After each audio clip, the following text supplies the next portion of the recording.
Like with many Metroidvanias, when you first begin Ori and the Blind Forest, your progress will be relatively slow. There's a lot of things that you simply can't traverse, a lot of obstacles you can't overcome.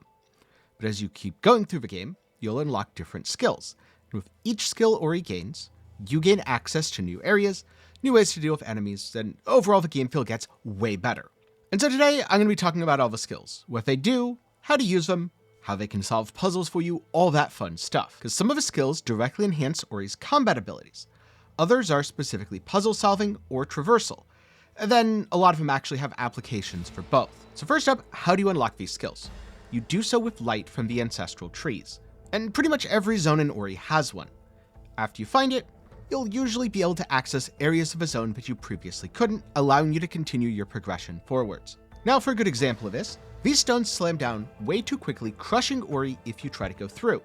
But this is right after you unlock the dash ability, and with dash, it's easy to glide right past before they trigger. In general, the trend is going to be, explore an area, find places you can't go, look around for the ancestral tree, get an ability from the tree, use that ability to access new areas, keep exploring until you find another place where you can't go, which is usually in the next zone. Also, usually as you're finishing up with a zone, there's some sort of event that will test your ability to use everything that you've learned so far. This means it's really easy to get in practice of not only using these abilities, but continuing to mix and match them, making the gameplay feel very fluid. So even if you're not very good at platformers like this, pretty soon you'll feel like you've mastered the ability to traverse Nibel. Ori has 10 abilities in total, 8 of which are part of a base game, 2 of which are exclusive to the Definitive Edition. And also those 2 are optional. You can complete everything in the game without using them if you so desire. So now I'll just go through them roughly in the order that you obtain them. First is Spirit Flame. This is unlocked when you encounter Sen, and it can be used by pressing X on your controller. I mostly played for controller, so all of the controls are going to be that. If you have a PC, keyboard, and mouse, don't worry, the game makes the keybinds very clear. Now, Spirit Flame is your basic combat ability used to damage foes. Ori will lash out, sending these small lights that flicker across the screen and strike enemies. They're generally pretty smart and will hit anything in a decent radius of your character. The baseline Spirit Flame honestly isn't all that impressive, but you have a lot of upgrades through the ability tree. If you invest into it, not only will it be able to hit multiple enemies, you'll be able to fire faster, fire for longer, and deal significantly higher damage. In terms of non-combat applications, Spirit Flame can be used to break several types of objects. Now, using the ability tree, there's a lot of ways to customize Spirit Flame, but I'm not really talking about the ability tree in this video. I think it's actually long enough between all the 10 skills. So instead, I'm making an entirely separate video, which should be out shortly after this one. If it's already out, it'll be up in the card down below. You can watch it after this. Alternatively, get subscribed, leave a like while you're down there. Should be out in the next couple days. The next ability you get is found in the Sunken Glades, and this is Wall Jump. You tap A while running at the wall. Wall Jump lets you hop up walls or jump between 2 horizontal surfaces. This allows Ori to reach things normally out of reach, because your jump only goes so high even if you hold down A. This way, you can use walls as an easy boost. Note, Wall Jump doesn't really have very many combat applications outside of escaping enemies. And also, it feels like a kind of basic ability because in many ways it is, and you get another skill that upgrades it later. The third ability you obtain is the Charge Flame. You get this from the Hollow Grove, and to use it, you hold X to charge, then release. Charge Flame deals damage to enemies in a wide radius, and it can be enhanced with your ability tree to hit even harder and deal damage in an even wider area. Alternatively, it can shatter obstacles, opening up new areas, or breaking blue buds that get you a bunch of pickups. Now, the downside of Charge Flame is that not only does it cost energy, but it has a charge up time, so using it in combat can be impractical. But it's one of your hardest hitting abilities in the early game. So if you use it tactically, and you obviously have a save point already down, it can provide a lot of needed early game damage. And fourth, you obtain Double Jump, which is not only the most iconic ability in any Metroidvania, but it does the most out of everything to open up the world. This is obtained in Gumo's hideout. To use it, you just tap A while in midair, you jump, and then you jump again. This ability unlocks a large portion of the map as you're able to traverse to new areas by jumping a second time. This also greatly increases the horizontal distance that Ori can travel, or slightly increases the vertical distance that Ori can travel. Don't worry, there are other skills that focus on vertical distance. And from my experience, it's unlocked about an hour in, so that's when the game starts to really open up. Next is Bash, which is a really cool ability. This is obtained in the Ginzo tree, and is activated using Y when you're near a bashable object. So what counts as a bashable object? Well, An example of this would be floating lanterns, and their entire traversal puzzles just by bashing yourself from lantern to lantern to lantern and jumping a little bit in between. You get a bit of a time slow so that you can easily choose your direction. But you don't just bash stationary objects, you can also bash enemies.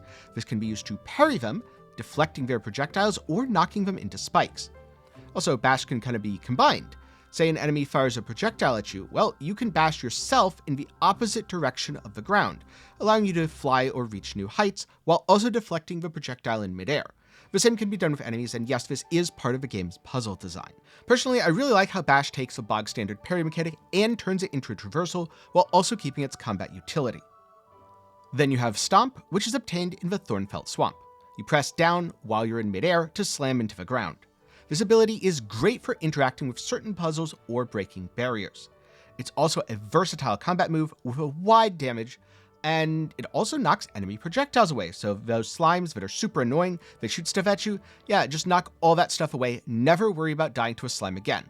Just after you defeat them, don't walk over the stuff on the ground, because it still really hurts. Overall, Stomp is one of my favorite combat moves, and I use it way too much, sometimes to my own detriment.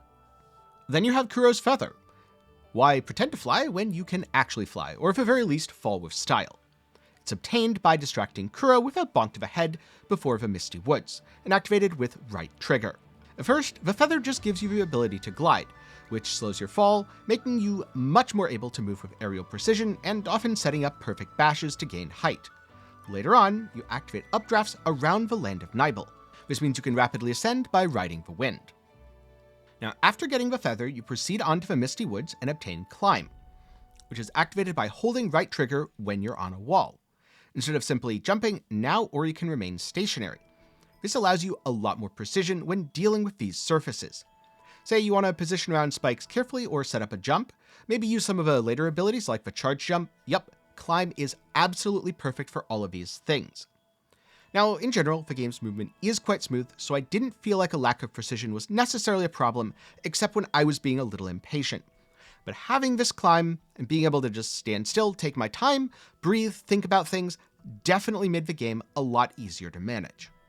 And then finally, the last base game skill is Charge Jump. You obtain this quite late in the game at Sorrow's Pass. Left trigger to charge, then A to release. And this is the ultimate vertical jump skill. You charge it up, then fire yourself in a direction, and that direction is up. Unless you're on a wall, in which case that direction is wherever you aim. Charge jump can be used to jump between areas, avoiding spikes, or give you much more height than a double jump. It also damages enemies, so you can charge it up and destroy pesky flyers, or pretty much anything else that you manage to slam yourself into. As a kind of ultimate move, it is a little bit harder to use than some of the others, but once you get the hang of it, my god, it is powerful, and hey, you can even set up some really fun things where you charge jump into the air, strike an enemy, bash them towards the ground, and stomp on their head for good measure. But there are two more skills. These are optional unlocks, and they come from the Definitive Edition content, specifically Blackroot Burrows and Lost Grove. You don't need them to beat the game, but they do enhance your traversal. The first is Dash from the Blackroot Burrows. Dash sends Ori forwards, and if you've unlocked the correct skills on your ability tree, Ori can not only use it midair, but also use Dash to damage enemies. It's much faster than a jump or Kuro's Feather. To deal damage with it, you need to charge dash, which is basically the same as charge jumping, but you hit your dash button instead, with the right bumper. Then finally, you get Light Burst, which is obtained from the Lost Grove and used with left bumper. This skill allows you to throw out a globe of light that arcs through the air before exploding. If you're ever wondering, what about those weird puzzles that they're doors you can't open? Yeah, those are Light Burst puzzles. And it can be used to light certain torches, unlocking those previously sealed doors. Alternatively, it can be used to damage enemies from a safe distance. You have a lot more control over the projectile speed and therefore the distance this travels. The longer line means a stronger throw, and the shorter line means a weaker throw, and this allows you to control the arc of your throw to hit targets as you please. And so, those are the 10 skills that Ori has available in Ori and the Blind Forest, along with a few ways to use them. But now I wanted to get into a little bit more of a subjective section. How do I use them personally, and what are some things that I picked up? The first is patience in all things. It can be really easy to accidentally stomp yourself into the ground, onto a bunch of spikes and die if you're hitting everything impatiently. In general, you want to be moving the thumbstick up, left, right, but not down. Though sometimes holding a button is totally fine, like with right trigger when you're in the air. You'll automatically deploy Kuro's Feather and safely float down when you otherwise might have fallen. I also found that in a lot of cases, it was just straight up better to use Stomp than Spirit Flame. Not only are you staggering enemies by knocking them back, but you're knocking away a lot of their projectiles and stuff, which makes them far easier to deal with. And last up, when everything comes together, the gameplay feels super fluid. You get to jump, and then jump again, and then jump again. Yes, with the ability tree, there is actually a triple jump. And after you do that, you dash to cover even more distance and maybe float down for the final points. This can be used to navigate through the game's boss encounters, skip trap gauntlets, or deal with enemies that otherwise would be a huge pain. Personally, I think that Ori and the Blind Forest has some of the best traversal of any Metroidvania. It's definitely what got me hooked on the game. It's even why I came back and why I ended up making these videos. So, get out there, don't be afraid to mess up, and put those skills to good use. And if you're looking for something else to watch, then check out the ability tree video that'll tell you how to customize these skills to make them even better. Once it's out, it'll be up in the card and down below. Now with that said, I'd like to take a minute to thank my patrons and channel members for the continued support. For as low as $1 a month, you can help make videos just like this one possible, and you might even see your name on screen like these fine folks here. Link to support is also below. With that said, thank you very much for watching to the end. I hope you learned something. Remember, if you want to find out more about a specific skill, just use the chapters to hop back, and I'll see you again in the next one.